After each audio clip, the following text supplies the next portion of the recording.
नमस्कार मित्रांनो, तुमच्या सगळ्यांचं मराठी गुंजन व्हॉइस या चॅनलमध्ये खूप स्वागत आहे. आज आपण तुला पाहते रे या कथा मालिकेचा दुसरा भाग बघणार आहोत. सॉरी मला नको, त्याला बोल. किती वेळा तुला सांगितलं आहे रागाच्या भरात असं लगेच रिॲक्ट करत जाऊ नको म्हणून. पहिला विचार करत जा, समोरच्याचं ऐकून घेत जा म्हणून. पण तुला राग आला की काही कळतच नाही, तू काय बोलतेस. उगाच त्या बिचाऱ्याच्या अंगावर धावून गेलीस. पल्लवी एवढासा चेहरा करत शीतलला बोलली, हो ग, चुकलंच माझं. मी त्याला असं उगाच बोलायला नको होतं, पण काय करू, मला राग आला ना की सहनच नाही होत. पण तो तर मला कुठे भेटेल, त्याला मी कसं सॉरी बोलणार. प्लीज सॉरी ना यार, आता जाऊ देत ना.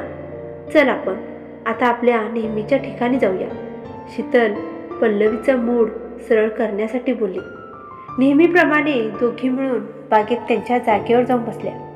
उद्या होणाऱ्या इंटरव्ह्यूबद्दल पल्लवी एकटीच बडबड करत होती, पण शीतलचं तिच्याकडे जरासुद्धा लक्ष नव्हतं. बराच वेळ शीतल काहीच बोलत नाही, म्हणून पल्लवीने तिच्याकडे पाहिलं तर शीतल कुठेतरी हरवलेली होती. पल्लवीने आवाज देऊन शीतल काय झालं म्हणून विचारलं.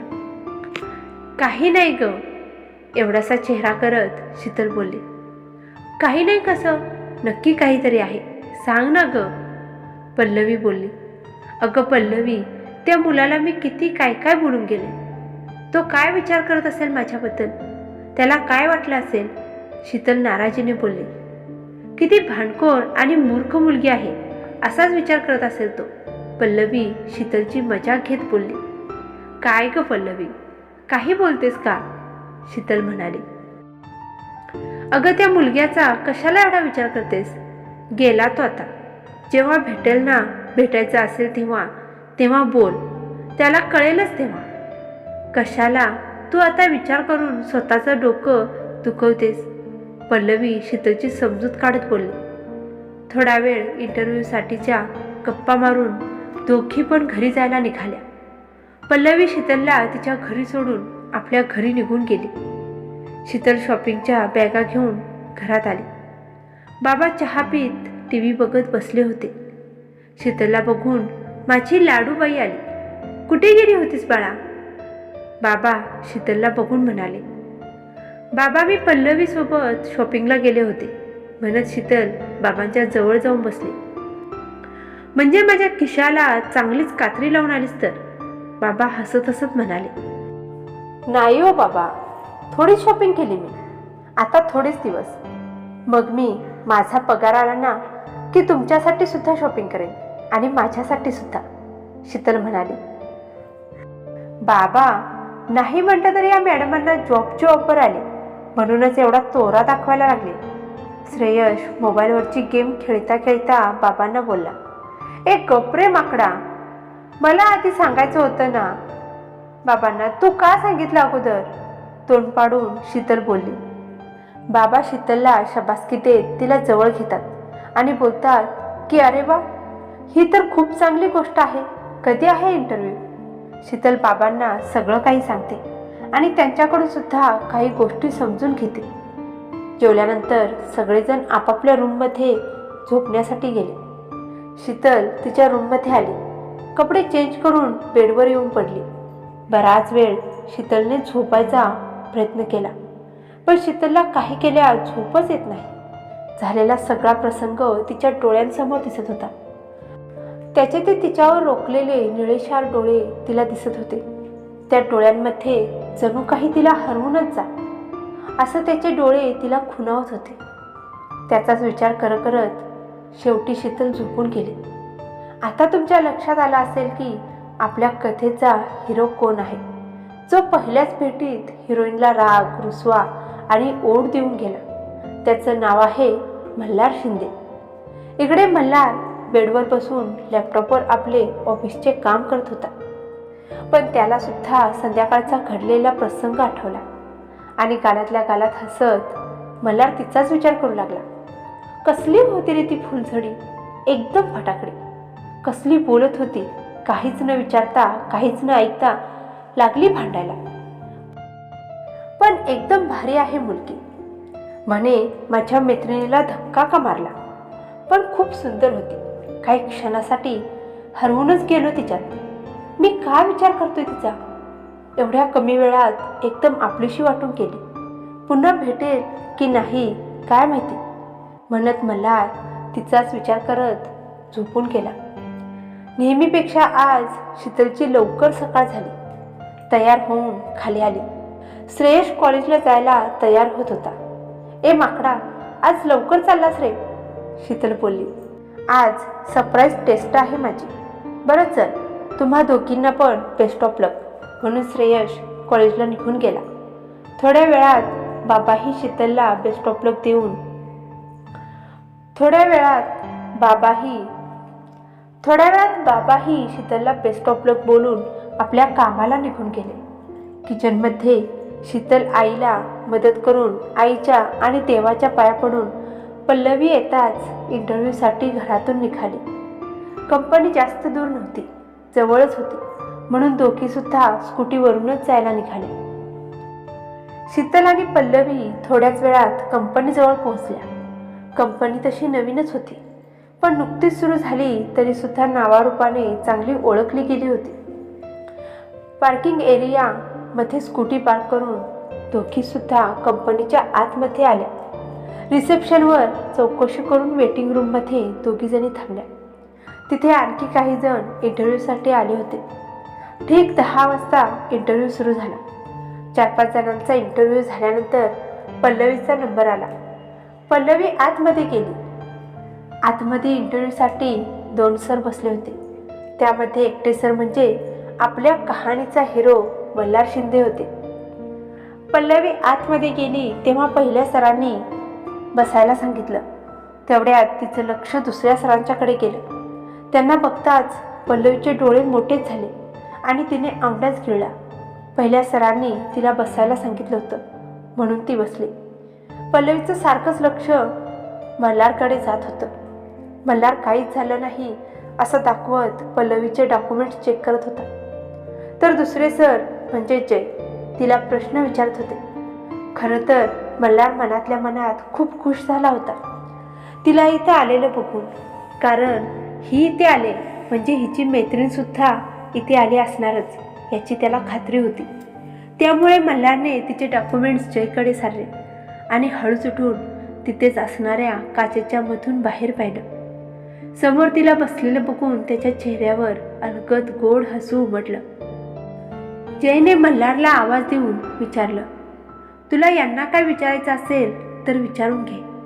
इट्स ओके, मला काही नाही विचारायचं, असं म्हणत मल्हार आपल्या जागेवर येऊन बसला. मिस पल्लवी, तुम्ही बाहेर जाऊन थांबा, मल्हारने सांगितलं. पल्लवी थँक्स सर म्हणून तिथून उठली आणि बाहेर आली. शीतल जवळ जाऊन सांगणार तेवढ्यातच शीतलला आतमध्ये बोलवलं. शीतल, मी आई कमिंग सर म्हणत आतमध्ये आली. पांढरा पंजाबी ड्रेस, छोटेसे कानातले आणि कपाळावर छोटीशी टिकली. शीतलला बघून मल्हार तर काही क्षणासाठी हरवूनच गेला. दरवाजा बंद करून शीतल वळली तसं टेबलवर असणारी फाईल उचलून मल्हारने आपल्या चेहऱ्यावर धरली. मल्हारचं वागणं बघून जयला तर खूप आश्चर्य झालं. त्याने लगेचच डोळ्यांनी इशारा करून मल्हारला विचारलं, काय झालं, असं का वागतोस? तेव्हा मल्हारने त्याला परत डोळ्यांनीच इशारा करून सांगितले की तू तुझं काम चालू ठेव. शीतलने डॉक्युमेंट चेक करण्यासाठी मल्हारकडे दिले. शीतलला आपला चेहरा न दाखवताच तिची डॉक्युमेंट्स चेक करायला सुरुवात केली. हे सर असे का विचित्र वागतायत असा विचार करत शीतल विचित्र नजरेने त्याच्याकडे बघत होती. जयच्या आवाजाने शीतल भानावर आली. जयने प्रश्न विचारायला सुरुवात केली. शीतलने सुद्धा अगदी समाधानकारक जयच्या प्रश्नांना उत्तरं दिली. जयने मल्हारला विचारलं, तुला काय प्रश्न विचारायचे आहेत का? तसं मल्हारने मला काही विचारायचं आहे असं म्हणत चेहऱ्यावरची फाईल खाली घेतली. शीतल समोर मल्हारला बघून एकदम शॉकच झाली. मल्हारला बघून शीतल एकदम उठूनच उभी राहिली. तुम्ही इथे कसे? असं तोंडातल्या तोंडात पडपडली. मल्हारने फाईलमध्ये तिचं नाव वाचलं. बसा miss Sheetal Patil. Sheetal sorry sir बोलण्याचा प्रयत्न करते, पण मल्हार तिला बोलू न देता बोलला, मी शीतल, एखाद्या व्यक्तीने जर तुमची चूक नसताना तुम्हाला वाटेल तसं बोलून तुम्हाला जर धारेवर धरलं आणि अपशब्द बोलले तर तुम्ही काय कराल? शीतलला काय बोलावं हेच समजेना. खाली मान करून शीतल गप्पच उभी राहिली. बोला मी शीतल, काय कराल तुम्ही? पुन्हा एकदा मल्हारने विचारलं. जयला तर काय चाललंय काहीच कळत नव्हतं. तो फक्त त्या दोघांच्याकडे बघतच राहिला होता. शेवटी शीतलने मान वर केली आणि मल्हारच्या नजरेला नजर मिळवत, सॉरी सर, काल जे घडलं त्याबद्दल. पहिला मी सगळं ऐकून घ्यायला हवं होतं, काय घडलं आहे ते. मग मी बोलायला हवं होतं.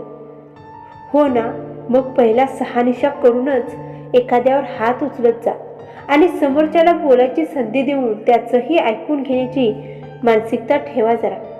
नाहीतर एक दिवस असा येईल की पस्तावा करायची वेळ येईल. मी शीतल. मल्हारचं बोलणं ऐकून शीतलला खूपच राग आला. सॉरी बोलून सुद्धा एवढं ऐकवायची गरज आहे? शेवटी शीतलला राग अनावर झाला आणि बोललीच, सर, कालच्या प्रकाराबद्दल सॉरी बोलले ना, मग यासाठी इतकी बोलायची गरज नाही. मी शीतल, तुम्ही कोणाशी बोलताय कळतंय का? मल्हार बोलला. हो सर, मला कळतंय मी काय बोलते. माझ्या चुकीसाठी सॉरी बोलले. आणि राहिला प्रश्न तुमच्याशी असं बोलायचा, प्रश्न विचारायला सुरुवात तुम्ही केली. हे ऑफिस आहे, इथे पर्सनल गोष्टी तुम्ही बोलायला नको होत्या. रागाच्या भरात शीतल फाईल उचलून जयला सॉरी बोलून बाहेर आली. जयला काहीच समजलं नाही. मल्हार, काय होतं हे सगळं? मल्हार, वेडा झालास का? जय विचारत होता, पण मल्हार हसतच सांगतो नंतर म्हणाला. शीतल रागातच बाहेर आली. एवढं बोलायची काय गरज होती? समजतो काय स्वतःला? अरे देवा, मला पण ह्याच कंपनीत तुला पाठवायचं होतं का? शीतलला एवढं चिडलेलं बघून पल्लवी तिच्याजवळ गेली. काय झालं शीतल?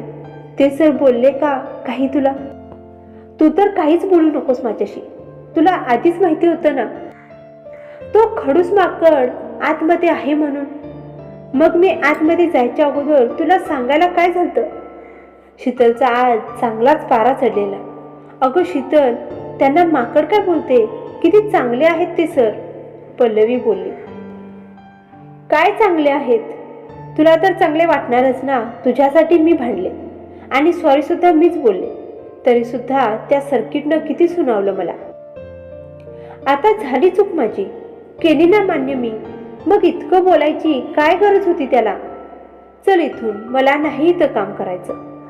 पल्लवीला शीतलचं वागणं बघून हसूच आवरत नव्हतं. अगं जाऊया का इथून? थांब जरा, शांत हो. तुला माहितीये ना या जॉबची आपल्याला किती गरज आहे. या जॉबमुळे आपलं करिअर अवलंबून आहे. थांबूया थोडा वेळ, वाट बघूया, काय होते ते बघूया आणि मग जाऊया. पण तुला काय वाटतं, तो सर्किट आपल्याला सिलेक्ट करेल का? अगं इंटरव्ह्यू संपत आलेत, बघूया काय होतं, पल्लवी बोलली. मग काय वाटतं मित्रांनो तुम्हाला, मल्हार शीतलची निवड करेल का? आजचा भाग नक्कीच तुम्हाला आवडला असेल. बघूया पुढे काय होतं. शीतल आणि मल्हारची लव्ह स्टोरी पुढे जाते का? आजचा भाग तुम्हाला कसा वाटला हे कमेंट करून सांगायला विसरू नका. भेटूया पुढच्या भागांमध्ये.